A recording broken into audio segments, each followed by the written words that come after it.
Hey, welcome back. So I'm using this abstract manager now, and let's just run over what I actually have to do for the next step. So I'm using the abstract manager as I just said, and I already have a context available. So what do I have to do when I want to do the read? Well, I want to return the DB's persons.read, or sorry, first the default, and I want to say if I find, notice this is actually the implementation code that it takes to figure out who to return, right? That's all I have to implement. There's nothing with using here because the abstract class takes care of this. What about this one, the read? Well, let's just return db.persons. And to those of you who want to go even more abstract, you can actually do that. You can go in and you can actually go in and do it so that you don't have to add any kind of classes in the end. But I figured out that as you start customizing things, it doesn't make sense to go into too much of abstraction. At some point you'll have to figure out to do stuff anyway. So right now it looks fine, but if you go too abstract, you'll get issues later.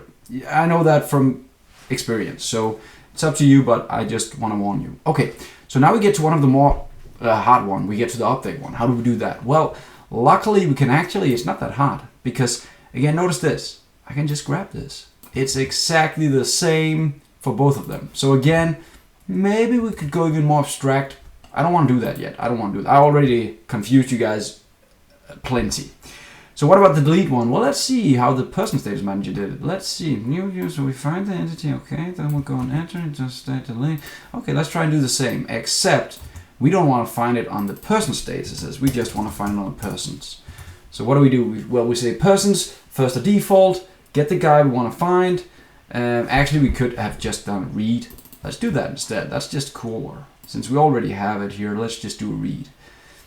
Whoops, there we go. So I'll just do a read. I'll pull out the guy that I want to read.